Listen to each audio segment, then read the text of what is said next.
The ocean is vast, so vast that we've explored more of the moon's surface than the depths of our own seas. Beneath the endless blue lies a world of darkness, crushing pressure, and secrets we may never fully understand. Ships sail across this alien expanse every day, trusting in their hulls and engines to keep them safe against a force that has no mercy. Most of those ships reach their destinations. Some do not. And then there are the cases where a ship disappears and later returns, not with its people, but as a silent ghost, carrying nothing but questions. This is one of those cases. Today, we are going back to the year 1955 into the remote stretches of the South Pacific, where an ordinary cargo vessel set out on a routine voyage and ended up becoming one of the most baffling maritime mysteries in history.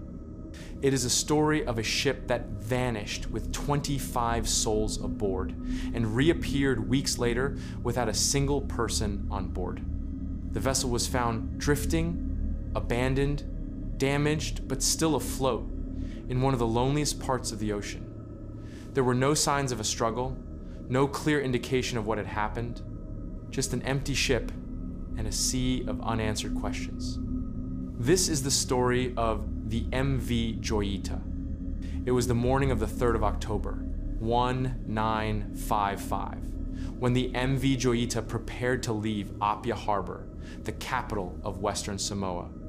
The ship's destination was the Tokelau Islands, a small group of atolls scattered across the South Pacific.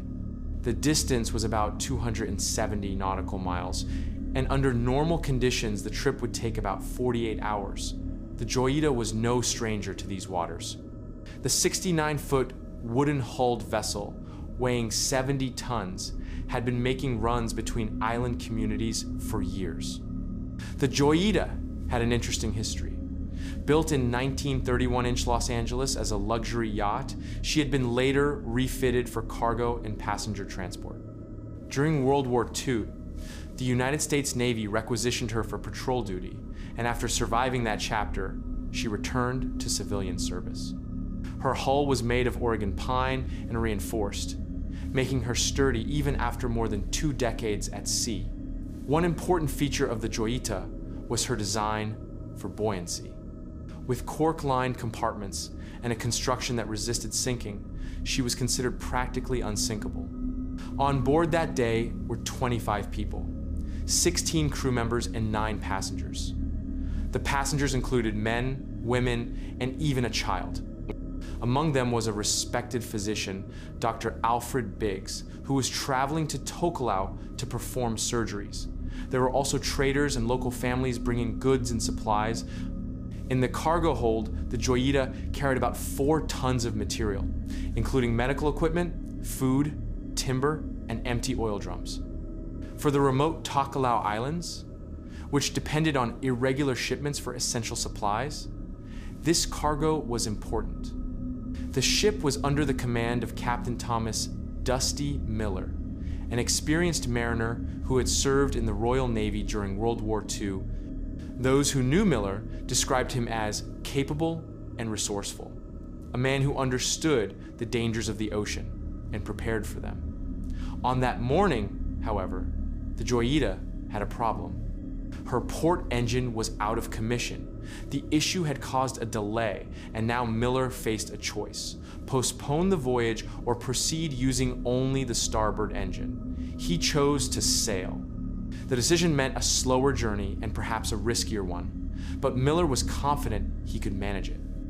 Inside the wheelhouse, the Joyita had a working radio transmitter, but the receiver was not operational. That meant the ship could send messages, but it could not receive them. In 1955, this was not uncommon for small vessels in remote regions, but it did make the Joyita vulnerable. If anything went wrong, Miller could send a distress call, but he would never know if anyone had heard it. The Joyita finally left Apia Harbor around noon. Her decks were low but steady, her white hull cutting through calm waters as she headed northeast toward Tokelau. The weather forecast suggested fair conditions, with only minor squalls possible along the way. Nothing about this voyage seemed extraordinary. witnesses watched the ship sail out of sight, unaware they were seeing her for the last time as a vessel full of life. By the 5th of October, the Joyita should have reached Tokelau. When she didn't, there was some concern, but no immediate alarm. Delays happen often in those waters, especially for older ships running on reduced power. But when the 6th of October passed without news, anxiety began to grow. The ship's owners and the families of those aboard started asking questions. Where was the Joyita? Why had no one heard from her? The absence of communication was troubling. But then again, the Joyita's faulty radio receiver meant she couldn't pick up incoming messages anyway. On the 10th of October, 5 days after the vessel was due, authorities declared the Joyita missing. A search and rescue mission began. Aircraft and ships scoured the vast stretch of Pacific Ocean between Samoa and Tokelau, covering thousands of square miles. They looked for any trace of the ship, wreckage, lifeboats, oil slicks. There was nothing. It was as if the Joyita and her 25 people had been erased from existence. For the families, the wait was agonizing. Rumors spread quickly. Some believed the ship had gone down in a storm. Others speculated about a mechanical failure or even an attack by pirates. In that part of the Pacific, piracy was rare, but not unheard of. Each theory raised more questions than answers. If the ship had sunk, why was there no debris? If it had been attacked, why was there no report of violence? Days turned into weeks. The search eventually ended, and with it, hope for many began to fade. The South Pacific is vast beyond imagination, and a small vessel lost at sea is easy to miss. Most assumed the Joyita and everyone on board were gone forever. Then, on the 10th of November, more than a month after the ship disappeared, a merchant vessel called the Tuvalu was sailing near Fiji, hundreds of miles from the Joyita's intended route. The crew spotted something unusual on the horizon. It was a ship, low in the water and listing heavily to port, as if wounded but still alive. As they drew closer, they saw the name painted on the hull, Joyita. The missing vessel had been found, but when the Tuvalu's crew boarded her, they stepped into a scene that would only deepen the mystery, a scene that felt frozen in time, eerie in its silence, and utterly devoid of the 25 people who had once called this ship home. The crew of the Tuvalu approached cautiously, circling the drifting ship. From a distance, it looked battered and tired, its once white hull now streaked with grime and marine growth. The Joyita sat low in the water, listing sharply to port, but still afloat. That fact alone was surprising. After 5 weeks adrift in open ocean, any ordinary vessel would have likely gone under, but not the Joyita. Her design made her nearly unsinkable, and now that resilience was on full display. As the Tuvalu's crew boarded, the first thing they noticed was the silence. There were no voices, no signs of life. The decks were empty, cluttered with scattered objects and loose gear. The lifeboats were gone, all 4 of them. Every single small craft that could have carried people away from the ship had been launched or lost. That was the first chilling sign that something had gone terribly wrong. Inside, the condition of the vessel was strange, almost haunting. In the wheelhouse, the controls were damaged. The compass had been shattered, and one of the glass windows was broken. Charts lay scattered on the floor. The logbook was missing, along with all navigational instruments and most of the ship's papers. Whoever left the Joyita had taken steps to remove vital records, or perhaps they were lost in chaos. Still, the absence of a logbook erased the only written record that could have explained what happened during those critical days. Moving deeper into the vessel, the Tuvalu's men found signs of disarray. Personal belongings were left behind. Clothes, bedding, and other items that suggested the departure had been sudden. The galley told an odd story as well. A meal had been prepared but never eaten. Plates were laid out, and there was food ready to serve, now spoiled and crawling with insects. It was as if life had gone on as usual, until something stopped it abruptly. Then there were the medical supplies. Bandages, dressings, and bloodstains were discovered in various parts of the ship, most notably near the engine room. Some of the stains were small, others more significant, indicating at least one person had been injured. Who it was, and how serious the injury might have been, remains unknown to this day. The engines provided more clues and more confusion. The port engine had indeed failed before the voyage began, and now investigators confirmed it was still out of action. But the starboard engine, which had been running, was also silent. Fuel tanks were full, but the carburetor had been removed and placed neatly beside the engine. Why anyone would do that in the middle of a voyage is a mystery. Removing the carburetor meant the engine could not run, effectively disabling the ship's only source of propulsion. Perhaps most unsettling of all was the discovery of the ship's radio transmitter. Investigators found it tuned to the international distress frequency, suggesting that a mayday had been sent. But the microphone was gone, as if ripped away. Without it, no transmission could have been made. If someone had tried to call for help, they might have realized too late that their efforts were in vain. The radio receiver, as expected, was not functioning. Even if help had replied, the Joyita would never have heard the response. Another detail stood out. The ship's clock had stopped at 10:25.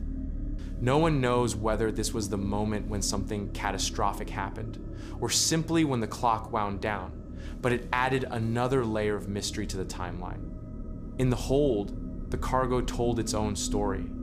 Some of it was missing, most notably the empty oil drums, which had disappeared without explanation. Other items remained untouched. The arrangement of goods showed no sign of hurried looting or disorder, aside from the natural chaos of a ship abandoned at sea. The ship itself had suffered damage. The windows of the wheelhouse were broken, and the hull bore signs of flooding. About 3 feet of water sloshed inside the lower compartments. But here is the strangest part.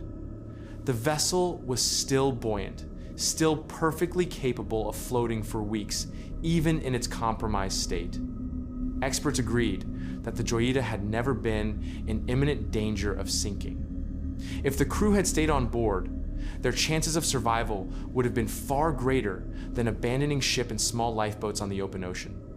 And yet, they were gone. All 25 souls. Not a single body, not a single trace of them was ever found. The sea had swallowed them completely.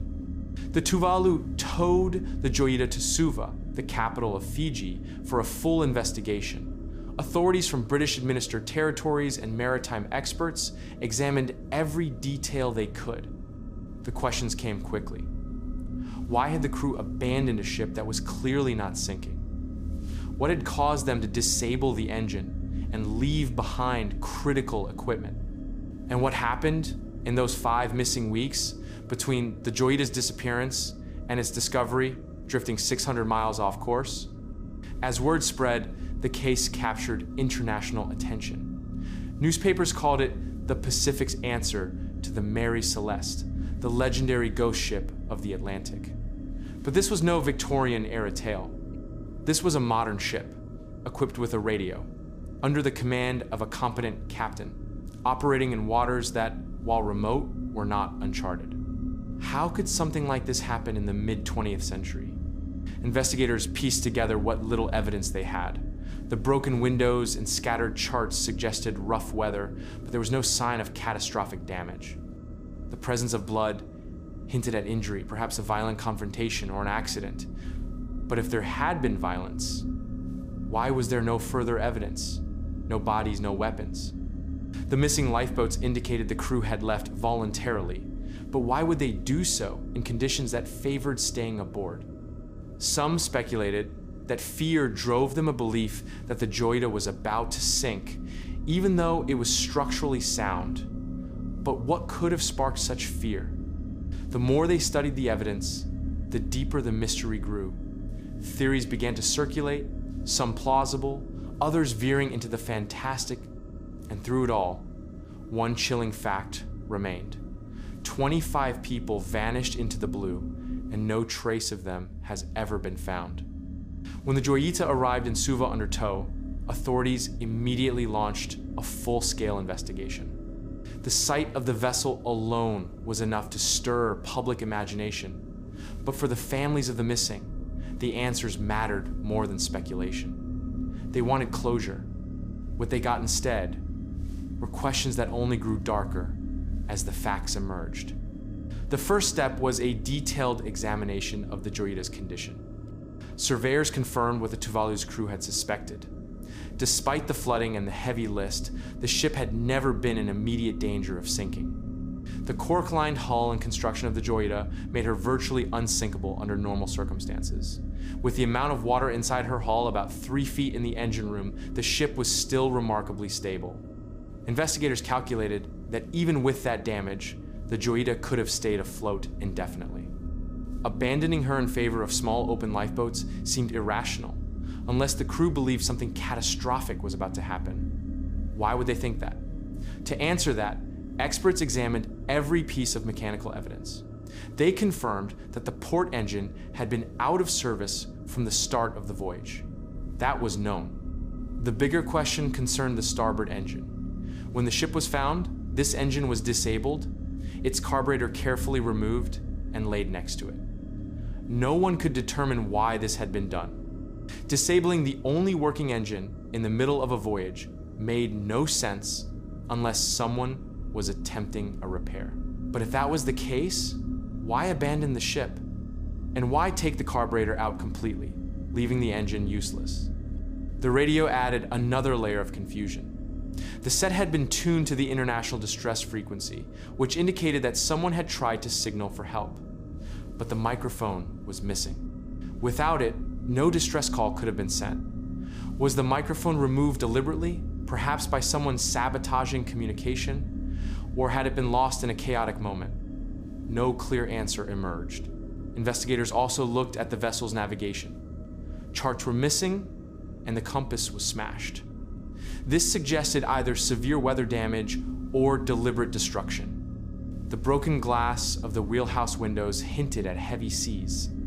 Yet the structural damage did not align with a full-force storm. Yes, squalls were possible in that region, and the Pacific can be unpredictable, but the Joyita's sturdy design and buoyancy should have seen her through anything short of a cyclone. Moreover, if weather had truly been catastrophic, there should have been more damage to the hull and superstructure. There wasn't. The presence of bloodstains inside the ship could not be ignored. Some were found near the rail, others near bandages that had been used. The pattern suggested that at least one person had been treated for an injury, but whether it was serious enough to cause panic remains unknown. Without bodies, without a logbook, the context was impossible to determine. Was the injury a result of an accident during repairs, or had there been a fight? Investigators searched for any evidence of violence beyond the blood marks of struggle. Damage to fixtures, but nothing stood out. If there had been conflict on board, it left no obvious trace beyond those faint red smears and the discarded dressings. The missing lifeboats loomed large in every discussion. All 4 were gone, and none were ever recovered. Lifeboats suggest one thing: abandonment. But abandoning a ship like the Joyita, one that was still floating strong, seemed suicidal. The Pacific is not forgiving. Even in calm seas, small open boats are death traps over long distances. If the crew truly believed the Joyita was sinking, why? Was the flooding worse at some point before conditions stabilized? Or had the sound of water in the bilge triggered blind fear? A theory began to take shape in the minds of some investigators. Perhaps the engine trouble worsened, and combined with a slow leak and the rising water level, created a sense of impending doom. Maybe the crew thought the Joyita was doomed and decided to take their chances in lifeboats. But this still left gaps. For one, the Joyita had life rafts small, but more secure than simple open boats. None were found, and the crew would have known the ship's buoyancy. Miller especially, was an experienced captain. Would he really have abandoned a vessel he knew could stay afloat for weeks? Those who knew him doubted it. Public speculation took over where evidence ended. Newspapers across the Pacific and even in Europe compared the case to the legendary Mary Celeste, the 19th century ghost ship found adrift in the Atlantic with her crew vanished. Some journalists called the Joyita the Mary Celeste of the Pacific. The comparison was irresistible, but investigators resisted the sensationalism, focusing instead on hard possibilities: weather, mechanical failure, human error. Yet none of those explanations fully fit the facts. Attention turned briefly to the cargo. When the Joyita was found, some items were missing, particularly the empty oil drums. Why these disappeared while other goods remained is unclear. Could it point to theft? If pirates had boarded the vessel, might they have killed or kidnapped the crew? But then why leave the ship intact? Why not take everything valuable? And why was there no sign of violence beyond minor blood traces? The piracy theory quickly lost favor, though it lingered in the public imagination. Another puzzle was the vessel's location. When discovered, the Joyita was 600 miles off her intended course. How did she drift so far? One possibility was that she had been left to the mercy of currents after being abandoned early in the voyage. That would account for the distance. But the currents in that region are not entirely random. Drifting so far west implied a long period of aimless motion, weeks of the Pacific carrying her without direction. During that time, the ship remained afloat, a silent witness to whatever tragedy had unfolded on her decks. The official inquiry, held in Suva, concluded without a definitive answer. The final report suggested that the crew likely believed the ship was sinking due to flooding and engine failure. In panic, they may have abandoned her for the lifeboats. The report emphasized that this was speculation, not certainty. It noted that the lack of bodies or wreckage from the lifeboats made it impossible to confirm any theory. In the end, the cause of the abandonment and the fate of the 25 souls aboard remained unknown. The report closed the case on paper, but in reality, it opened the door to endless debate. How could an experienced captain misjudge the situation so badly? Why disable the engine? Why remove the radio microphone? Why scatter charts and break instruments? These were not the actions of a calm, orderly evacuation. They hinted at confusion, perhaps desperation, maybe even conflict. As months passed, the Joyita was repaired and returned to service, a ship with a ghostly reputation. She continued to sail the Pacific for years after, carrying cargo between islands as if nothing had happened. But for those who knew the story, she was never just a ship again. She was a reminder of how quickly the ocean can turn ordinary lives into unsolved mysteries. With the official investigation exhausted, speculation filled the void.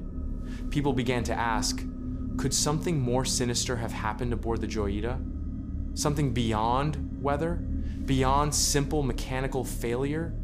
That question would lead to theories that ranged from the plausible to the bizarre, each one an attempt to explain the inexplicable. In the months following the investigation, the mystery of the Joyita gripped the public imagination.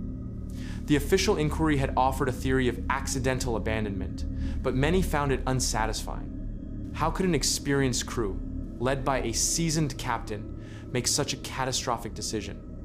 Why leave a vessel that was still afloat, practically unsinkable, in favor of small lifeboats on an open ocean? It seemed irrational. And when rational explanations fail, speculation takes over. The most obvious theory was weather.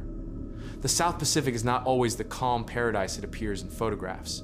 Sudden squalls can rise without warning, and storms can batter even strong vessels. Some argued that a violent squall might have broken the Joyita's windows and damaged her compass, scattering charts and drenching the wheelhouse. In the chaos, water could have entered the hull, causing her to list heavily. The crew, seeing water rising and feeling the ship tilt, might have panicked. Even if the Joyita was designed to stay afloat, panic does not obey logic. But this theory has cracks. The Joyita's hull was intact. Her structure showed no signs of catastrophic impact from waves or wind. And she was found floating weeks later, still buoyant, just as her design intended. If Captain Miller knew his ship, he would have known that staying aboard was the safest choice. For a man with his experience to abandon her voluntarily in favor of lifeboats during a storm seems unlikely. Unless, of course, something made him believe the ship was doomed beyond repair. This led to another possibility: the engine failure. The starboard engine, the only one working at the start of the voyage, was found disabled, its carburetor carefully removed. Some suggested that Miller had been trying to fix a mechanical issue and that during the process, more trouble developed. Perhaps water leaked from a damaged pipe or hull seam near the engine room, rising faster than expected. If pumps failed or could not keep up, and with no propulsion to maneuver toward land, the captain may have thought the ship was going to sink. Combine that with the broken windows and worsening conditions, and fear might have overtaken reason. Yet even this does not explain everything. Why remove the carburetor completely? Why not reassemble it if the engine was the only hope of steering to safety? Why take no tools or spares into the lifeboats, no charts, no logbook, and leave personal belongings behind? The signs point to confusion, maybe even desperation. Some investigators speculated that exhaustion or heat stroke could have clouded judgment, but for an entire crew and passengers to make the same decision, that stretches credibility. Another theory turned to human conflict. Could there have been a fight on board? Tensions at sea can boil over in isolation. The bloodstains and bandages suggest someone was injured, though we do not know how seriously. Was it an accident during engine repairs? Or something darker? If a violent dispute erupted, perhaps even involving the passengers, chaos might have ensued. In such a scenario, discipline breaks down, and decisions become erratic. The crew could have split into factions, some choosing to stay, others to leave. But if that happened, where are the lifeboats? Where are the bodies? No trace of either has ever been found. Then came whispers of piracy. The Pacific in the mid-20th century was not rife with pirates, but opportunistic attacks were not unheard of. The Joyita's cargo medical supplies, food, timber was not particularly valuable, but desperation can drive crime. Some suggested that another vessel approached, forced the crew off, and left the Joyita adrift. But this theory has little evidence. Most of the cargo remained on board. There were no bullet holes, no signs of a struggle beyond the broken glass, which could have been caused by waves. If pirates had attacked, why not take everything, including the ship itself? Why risk leaving evidence of a crime floating in plain sight? Sabotage is another angle. Some wondered if someone on board deliberately disabled the engine and radio, creating a situation that led to abandonment. But to what end? Insurance fraud was floated as a motive. Yet the Joyita was not a high-value asset, and sabotaging a ship in the middle of the ocean puts even the saboteur at mortal risk. It is hard to imagine someone engineering such a scenario without a clear escape plan. Then there are the stranger ideas. In the absence of answers, the human mind wanders into the fantastic. Some spoke of sea monsters, giant squids dragging people overboard. Others invoked UFOs, suggesting an alien abduction. These ideas captured headlines, but added nothing of substance. They do, however, reflect the depth of the mystery. When logic fails, imagination fills the void. The most enduring theory remains the simplest: a chain of failures and human error. Perhaps the starboard engine quit, and as the ship drifted, water seeped in through a damaged pipe or the hull near the engine room. With pumps unable to keep up, the list worsened. The crew, fearing the Joyita was sinking, decided to abandon her. In their haste, they failed to take enough supplies or leave an organized record. Once in the lifeboats, they vanished into the vast Pacific, succumbing to exposure, dehydration, or drowning. It is a grim but plausible scenario, and yet it leaves one question hanging.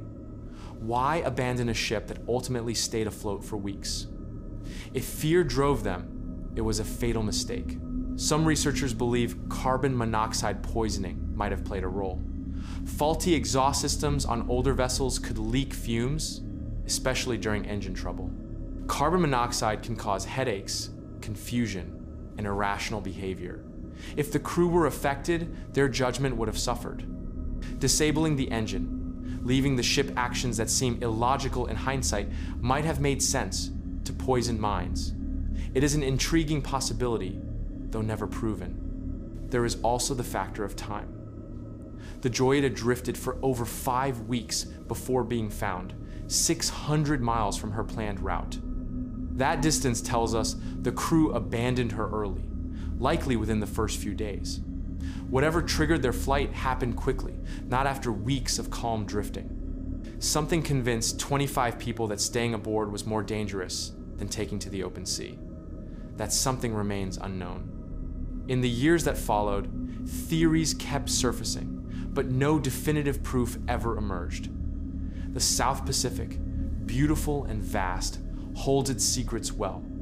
Ocean currents scatter evidence, and time erases traces. Without bodies, without lifeboats, without a logbook, the truth lies somewhere beneath those endless waves, silent and unreachable. The Joyita herself returned to service after repairs, carrying cargo as if nothing had happened, but her reputation as a ghost ship lingered. Sailors spoke of her in hushed tones, a reminder of how quickly certainty can dissolve into mystery on the high seas. Even today, maritime historians call the Joyita one of the greatest unexplained disappearances in modern history. Unlike older cases shrouded in the fog of centuries, this happened in an age of radios and established shipping routes. And yet, 25 lives vanished without a trace. What really happened aboard the MV Joyita? Was it fear, a fatal misjudgment that turned survivable trouble into tragedy? Was it human conflict, a hidden crime that ended in chaos? Or was it something stranger, something we cannot yet comprehend? We may never know. The Pacific keeps her secrets, and the Joyita remains a ghost, drifting through history. Her story is empty and haunting as the decks where life once moved and laughter once echoed. Decades have passed since the Joyita was found adrift, and yet the questions remain as sharp as ever. For maritime historians, the case has become a benchmark for unsolved mysteries, a modern ghost story that refuses to fade. Unlike shipwrecks lost in the age of sail, this happened in a time of radios, shipping routes, and organized search operations. And still, 25 people disappeared without leaving a single trace. In the years after the official inquiry closed its books, independent researchers, journalists, and enthusiasts tried to piece together the truth. What they found only deepened the intrigue. One of the first points modern analysts revisit is the Joyita's construction. Her buoyancy was not just a minor feature, it was a defining characteristic. Built with cork-lined compartments, she was designed to remain afloat, even when badly damaged. When found, she was heavily listed but still stable, carrying several tons of water without sinking. Experts who examine the photographs and reports agree. The Joyita was never close to going under. Any experienced mariner would have known that. Which brings us back to the central puzzle. Why would Captain Miller, a man with decades at sea, abandon such a vessel? If he was alive and in command, leaving the Joyita seems almost inconceivable. The absence of lifeboats continues to haunt the case. None of the 4 small boats or rafts were ever located, despite searches covering tens of thousands of square miles. If the crew left early in the voyage, currents might have carried them far from the Joyita's eventual path, but to find nothing, not even a fragment of wood or canvas strains belief. Bodies, too, were never recovered.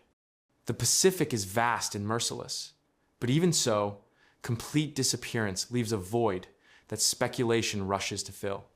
Forensic reviews of the original investigation have sparked debate over details that might have been overlooked. Take the missing logbook. Its absence could be explained by chaos during abandonment, but some believe it was deliberately removed. A log is the written heartbeat of a ship, recording positions, weather, and decisions. If someone wanted to erase evidence, taking the logbook would be the first step. The same goes for the charts and navigational tools. Were they taken for practical use in the lifeboats, or were they removed to conceal a narrative that someone did not want preserved? Then there is the question of the engine and radio. The dismantled carburetor is one of the strangest details in the case. Engine trouble alone cannot explain why the part was removed completely and left in place. Some suggest that an inexperienced hand may have tried to fix a problem and made things worse. Others argue that this points to deliberate sabotage. The missing microphone on the radio is another enigma. Without it, no distress call could be transmitted. Was it damaged accidentally or torn away on purpose? These technical questions have no satisfying answers, only possibilities. Modern hypotheses often return to psychology. The South Pacific is not just physically remote, it is mentally isolating. Days at sea, mechanical issues, rising heat, limited fresh water, these stressors can erode judgment. Add a sudden injury or illness to the mix, and decisions might spiral into panic. The presence of blood and used bandages hints at an emergency, though the details are lost. Could it have been Captain Miller himself who fell ill or was injured? If leadership faltered, confusion could have escalated. In that vacuum, fear becomes the captain, and fear rarely charts a safe course. Some researchers have explored the idea of carbon monoxide poisoning more deeply. Leaks from faulty exhaust systems were not uncommon in older vessels. Prolonged exposure can cause dizziness, headaches, and cognitive impairment. In that state, even seasoned sailors might act irrationally. Removing engine parts, abandoning a ship designed to stay afloat, such acts could fit within a narrative of poisoned judgment. Unfortunately, with no bodies to examine, the theory remains speculative. Others look to the human element not as error, but as malice. Was there foul play aboard the Joyita? A dispute over cargo or money? Tensions between crew and passengers? A sudden act of violence? If blood points to conflict, perhaps the story took a darker turn. In such a scenario, abandoning ship might not have been a collective decision, it could have been forced. Yet again, the lack of physical evidence leaves this as conjecture. Piracy, long dismissed, occasionally resurfaces in discussions. Though the South Pacific of the 1952nd was not plagued by raiders, opportunity-driven attacks were not impossible. A small armed group could have intercepted the Joyita, compelled the crew into boats, and vanished. But why leave the vessel afloat? Why not strip her clean? And why did no rumors ever surface in the underworld of the islands? Piracy remains a dramatic but unsupported idea. Conspiracy-minded theorists have proposed even wilder explanations, ranging from covert military action to alien abduction. These belong more to folklore than fact, yet they persist, illustrating how profoundly the unknown disturbs us. When truth is absent, imagination builds castles on the water. In time, the Joyita returned to work, repaired and recommissioned for cargo service. She sailed for years afterward, her decks carrying goods and whispers in equal measure. Sailors called her cursed, and many avoided assignments aboard her if they could. In 1970, her story ended quietly when she was finally scrapped, her timbers dismantled like the mystery she embodied. But dismantling the ship did nothing to dismantle the legend. Today, the case of the Joyita endures in books, documentaries, and late-night conversations among those drawn to the sea's unsolved riddles. It is not just a tale of a missing ship. It is a reminder of the ocean's dual nature majestic, and merciless, a stage for both routine voyages and enduring enigmas. Technology has advanced since 1955. Modern vessels carry GPS, satellite radios, and emergency beacons. Yet even now, ships vanish. The sea does not give up all its secrets, and perhaps that is why stories like this cling to us. They speak to something primal, the fear of isolation, the fragility of control, and the infinite horizon where certainty ends. What happened aboard the MV Joyita in those first few days after she left Samoa? Was it a cascade of failures, a leaking pipe, an engine breakdown, a storm that pushed rational minds into fatal choices? Was it sabotage or violence, concealed by waves and time? Or was it something stranger, a factor we have not yet imagined? We will never know. The Pacific keeps its counsel, and the Joyita sails there still not in wood and steel, but in whispers, in headlines, and in the uneasy question that lingers when we look at the endless blue. What would you have done if you were there? And that's the haunting mystery of the MV Joyita, a story that has puzzled investigators for nearly 70 years and still refuses to give up its secrets. What do you think happened out there in the middle of the Pacific? Was it panic, sabotage, or something even stranger? Let me know your theories in the comments. I'd love to hear what you think. If you enjoyed this deep dive into one of the ocean's greatest unsolved mysteries, make sure to hit that like button. It really helps the channel grow and tells me you want more stories like this. And if you haven't already, subscribe and turn on notifications so you don't miss the next mystery we uncover together. Share this video with your friends who love the unknown, and let's keep this conversation going. Thanks for watching. See you on the next one.